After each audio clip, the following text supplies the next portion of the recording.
అందరికీ నమస్కారం. శ్రీ తెలుగు స్టోరీస్ ఛానల్లోకి స్వాగతం.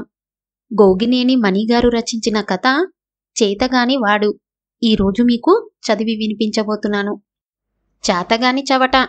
వాజమ్మ ఆ మాటలు వరమ్మ నోటి నుండి రాకపోయినా తల్లి తన వైపు నీరసంగా చూసిన చూపు నుండి పాండుకి మాత్రం వినిపించాయి.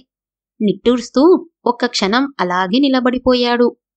కొడుకు రాక కోసం ఎదురు చూస్తూ అప్పటి వరకు ఇంటి గుమ్మం ముందే కూర్చొని ఉన్న వరమ్మ లేచి లోపలకు అడుగు పెడుతూ కొడుకుతో, అలా రాటలా అక్కడే నిలబడిపోయావేం, లోపలికేడువు అంది కొంచెం విసురుగా. లోపలకు వచ్చిన పాండు తల్లి కోపాన్ని పోగొట్టాలనే ఉద్దేశంతో, ఆకలిగా ఉందమ్మా, అన్నం పెట్టేద్దు అన్నాడు గోముగా. వరాలమ్మలో కోపం ఇంకొంచెం పెరిగిందే గాని తగ్గలేదు. బోండం బాబుని బాగా మోసి అలసిపోయావు కాబోలు అని ఆమె అంటుంటే మధ్యలో అడ్డం వచ్చి పాండు, నువ్వలా అంటున్నావేంటమ్మా, లావుగా ఉండడని పిల్లలు అలా వెక్కిరిస్తూ పిలుస్తారు గాని వాడి పేరు బోసుబాబు అన్నాడు కొంచెం కినుకుగా.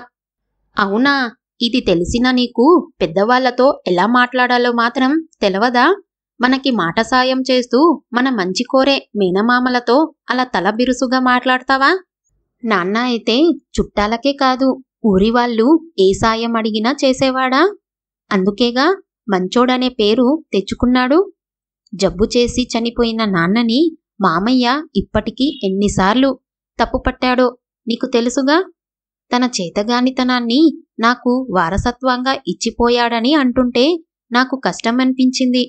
విసురుగానే జవాబు చెప్పాను. నిజమే, నన్నేమన్నా పర్వాలేదు, పట్టించుకోను. నాన్నను అలా అంటుంటే మాత్రం అంటూ పాండుకంఠం రుద్ధమవ్వటంతో మౌనంగా ఉండిపోయాడు. మాటలు ఆపేసి వరమ్మ పళ్ళెంతో అన్నం తెచ్చి మౌనంగానే కొడుకు ముందు పెట్టింది. వాడు చేయి పెట్టకపోవటం చూసి తను తినకపోవటం వలనేనోనని గ్రహించి తాను వడ్డించుకొని వచ్చి కూర్చుంది. భోజనాల తర్వాత పాండు ఏదో చెప్పబోతుంటే ముందు పుస్తకాలు తీసి చదివేడువు అంది. ఆ తర్వాత నిద్రపోయి ఏడుస్తాలే అన్నాడు పాండు తల్లిని నవ్వించాలని. వాడి ఆశ నెరవేరలేదు. తండ్రి చనిపోయినప్పటి నుంచి మేడువారిపోయిన ఆ మేములో చిరునవ్వైనా చిగురించటం వాడు చూడనే లేదు. పాండు నిట్టూరుస్తూ పుస్తకాలు తెరిచాడు. గోడకి చెరగిలపడి కూర్చున్న వరమ్మకి భర్త రాజయ్య గుర్తుకు వచ్చాడు. గుండె బరువెక్కగా గట్టిగా నిట్టూర్చింది. రాజయ్య ఉన్నంతకాలం ఆమెకి ఏ విషయంలోనూ చీకు చింత ఉండేది కాదు. ఉన్నంతలో ఏ లోటు రానివ్వకుండా చూసుకునేవాడు. ఉన్న కొద్దిపాటి భూమిలో కూరగాయల సాగు చేస్తూ రాజయ్య పై పనులకు వెళ్లేవాడు. ఆ పైన పచ్చగడ్డి అమ్మకము ఎంతో కొంత ఆదాయాన్ని తెచ్చిపెట్టేది.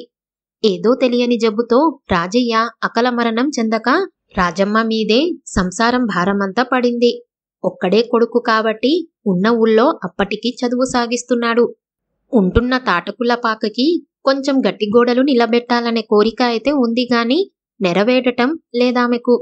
ముందు ముందు ఇంకా ఎన్ని విధాలైన ఖర్చులు ఉంటాయో, ఎలా నెట్టుకు రావాలోననే దిగులు ఆమె గుండెల్లో గూడు కట్టుకునే ఉంటుంది. అన్నట్లుగా తన భర్త కొడుకు పాండుకి తన చేతగానితనాన్నే వారసత్వంగా ఇచ్చిపోయాడా? ఇలాంటి వాడితో తనకి తిప్పలు తప్పవా? నిట్టూర్చింది. రాజయ్య పనులు చెయ్యటమే గాని ఎవరిని ఇంత ఖచ్చితంగా ఇవ్వాల్సిందేనని అడిగేవాడు కాదు. తను ఒకసారి చిరాకు పడింది కూడా. కష్టానికి తగ్గ ప్రతిఫలం ముక్కు పిండి వసూలు చేసుకోవాలి గాని చేతగాని వాడిలా ఎంత ఇస్తే అంత తీసుకుంటావేమిటయ్యా అని. అందరూ మన ఊరి వాళ్ళు అయిన వాళ్లే. భుజాల మీద చెయ్యేసే నయ్యమే ఉంది గాని ముక్కు పిండి వసూలు చేసే యవ్వారం నా దగ్గర లేదు. అందుకే ఆనందంగా ఎంత ఇస్తే అంతే తీసుకోవటం అలవాటైంది అంటూ చిరునవ్వుతో ఇంకో మాట అన్నాడు. మీ నాన్న మన పెళ్లికి 3 ఎకరాలు ఇస్తానని చెప్పి 30 ఎకరంతోనే సరిపెట్టేస్తే తగవు పెట్టుకోకుండా నిన్ను నెత్తిన పెట్టుకున్నానా లేదా? అబ్బో, ఏమో అనుకున్నాను గాని నీకు మాటలతో మెత్తగా వాతలు పెట్టడం వచ్చునే అంటూ కోపంగా చూడాలనుకుంది గాని వీలుకాక నవ్వేసింది. అవును మరి, అతను తనను పువ్వుల్లో పెట్టినట్లుగా చూసే మాట నిజమే, కాదనటానికి లేదు. అంత మంచి మనిషిని తోడుగా ఇచ్చినట్లే ఇచ్చి ఆ భగవంతుడు తన దగ్గరకు తీసుకెళ్ళకపోవటానికి తొందరపడ్డాడెందుకో మరి. తన అదృష్టం అలా ఉంది. కొడుకైనా ప్రయోజకుడయ్యే సూచనలు కనిపించటం లేదు. ఇప్పటికీ చిన్నవాడే కాని చేతగాని లక్షణాలు స్పష్టంగా కనిపిస్తున్నాయి అంటాడు కొడుకు గురించి అన్నగారు. అందుకు కారణాలు కూడా ఉన్నాయి. తమ దూరపు బంధువు కామయ్య తన ఆవును తమ పచ్చగడ్డి మడిలోకి తోలి తేరగా మేత ఖర్చు తప్పించుకుంటున్నాడనే విషయాన్ని తమ చెవిని వేసి అతనికి తగిన శాస్తి చేసే పనిని పాండుకి పురమాయించాడు. వాడు చిన్నతనంలోనే కర్రసాయి నేర్చుకుని గురి తప్పకుండా ఒడువుగా కర్ర విరేసి నైపుణ్యము సంపాదించాడు. అంతేకాదు, పరుగు పెట్టాడంటే చవ్వాల దూసుకుపోతూ ఎంత దూరమైనా చిటికెలో చేరగల ఘటం కూడా అతనికి అలవడిన విద్యే. అయితే పాండు మేనమామ చెప్పినట్లుగా కాకుండా పూర్తి వ్యతిరేకంగా ఆ పని చేశాడు. గురి చూసి ఆవు కాలిరగొట్టకుండా దాన్ని బయటకు అదిలించి వాళ్ళ ఇంటి దగ్గర ఓ పచ్చగడ్డి మేపు వేసి కామయ్య తల్లికి, మీ ఆవు రోజు వచ్చి మా మడిలోని గడ్డి మేస్తుందమ్మా, పాలిచ్చే ఆవుకి కడుపు నిండా తిండి పెట్టాలి కదమ్మా అని చెప్పి వచ్చాడు. ఆ తర్వాత తల్లితో కామయ్యకి శాస్తి చెయ్యటానికి నోరులేని జీవికాలు విరగగొట్టడం ఏమిటమ్మా, పాలిచ్చే ఆవును లేవకుండా చేసి వాళ్లను శిక్షించటం కంటే ఇలా చేసినా సరిపోతుందనిపించింది మరి అన్నాడు. వరమ్మ ఏం మాట్లాడలేకపోయినా భూమన్న మాత్రం పాండు మీద ఇంత చేతగానివేంట్రా అంటూ అరిచాడు. పాండు రోజు బడి నుంచి వచ్చాక 4-5 మేపుల గడ్డి కొందరికి వాడుకక వేస్తుంటాడు. అలాంటి కామయ్యకి ఉచితంగా ఇచ్చి రావటం అతనికి బుద్ధి చెప్పినట్లెలా అవుతుందో భూమన్నకు అంతుబట్టలేదు. అందుకే పాండుని కోపడ్డాడు. ఆ రోజు తల్లికి సంతోషం కలిగించాలని పాండు గట్టిగా అనుకున్నాడు. అంది వచ్చిన అవకాశాన్ని ఉపయోగించుకొని ఇంటికి సిమెంటు గోడలు లేపి తల్లి కోరిక తీర్చి ఆనందం కలిగించుకున్నాడు. అంతకు ముందు 10 రోజుల క్రితం స్కూల్లో జరిగే పరుగు పందెం పోటీకి పాండు తన పేరు ఇచ్చాడు. ఎవరో ఊరి వాళ్లే తమ బంధువుల పేరు మీద 10th క్లాస్ పిల్లలకి పరుగు పందెం నిర్వహించి 10,000 రూపాయల అవార్డు ప్రకటించి ఇస్తుండడం జరుగుతుంది.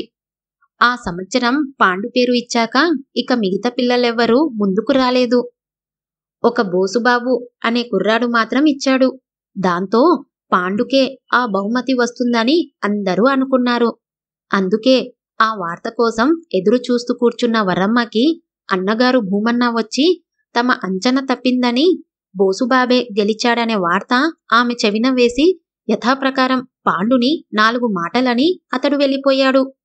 కొడుకు గురించి అన్నగారు అన్న మాటలు గుర్తుకు రాగానే వరమ్మ కళ్ళు చెమరిచాయి.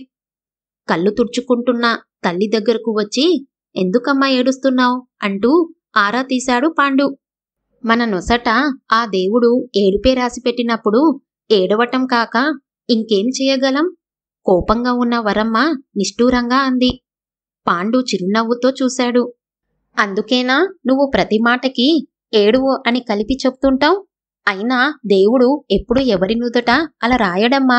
ఒకవేళ రాసినా గాని మనం నవ్వుతూ బతికేసి ఆ రాతను వమ్ము చేసేద్దాం, సరేనా అని తల్లిని ఎలాగైనా నవ్వించాలనే ప్రయత్నంతో అన్నాడు. చాల్లే, మాటలకేం తక్కువ లేదు. శక్తి చాలక గెలవలేకపోతే అనుకునేందుకేమీ లేదు. కాని నిర్లక్ష్యం వల్ల ఓడిపోవటం మాత్రం తప్పే అంది. నేను చెప్పేది కూడా కొంచెం వినమ్మా. అనుభవించిన వాళ్ళకే ఎదుటివారి కష్టం బాగా అర్థమవుతుందని నువ్వు అంటుంటావుగా. మనకి డబ్బు సర్దుబాటు కాకానే డాక్టర్ దగ్గరకు తీసుకెళ్లటం ఆలస్యం చేసి నాన్నను పోగొట్టుకున్నామని బాధపడుతుంటాం, అవునా అని అడిగాడు తల్లి చేయి పట్టుకొని అనునయంగా. అయితే ఆ రోజు పరుగు పందెంలో పాల్గొనటానికి నాతో పాటు బోసు కూడా పేరు ఇచ్చేసరికి మా వాళ్ళంతా పాండుతో చాలలేమని మేమందరం ఊరుకుంటే నువ్వేమిట్రా దొర్లుకుంటూ గెలిచేదామనే అనుకుంటున్నావా అని ఎగతాళి చేశారు. వాడు కన్నీళ్లు పెట్టుకొని ఊరుకున్నాడే గాని మాట్లాడలేదు. ఆ తర్వాత చెరువుగట్టు మీద రోజు రొప్పుతూ పరుగులు ప్రాక్టీసు చేస్తుండటం చూసి ఆశ్చర్యపోయా. అప్పుడు వాడి నేస్తాలు అసలు విషయం చెప్పారు. వాళ్ళమ్మకి ఏదో జబ్బంట. అవార్డు గెలిచి వాళ్ళమ్మకు వైద్యం చేయించాలని వాడి పట్టుదలంట. సరిగ్గా ఈరోజు పందెంలో బరి దాటబోతుంటే ఈ మాటలు గుర్తుకొచ్చి ఒక్క క్షణం వాడెక్కడున్నాడు అని చూశా. వెనకే రొప్పుతూ వస్తున్న వాడి ముఖంలో నాకప్పుడు వాళ్ళమ్మే కనిపించింది. ఈ కాస్త సమయాన్ని బోసు ఉపయోగించుకొని గీత దాటేసి గెలిచాడు. అందరూ చప్పట్లతో అభినందిస్తుంటే వాడు నా వైపు గర్వంగా ధీమంగా చూడలేదు. అన్ననో తమ్ముడినో కౌగిలించుకుంటున్నంత ఇష్టంగా చూశాడు.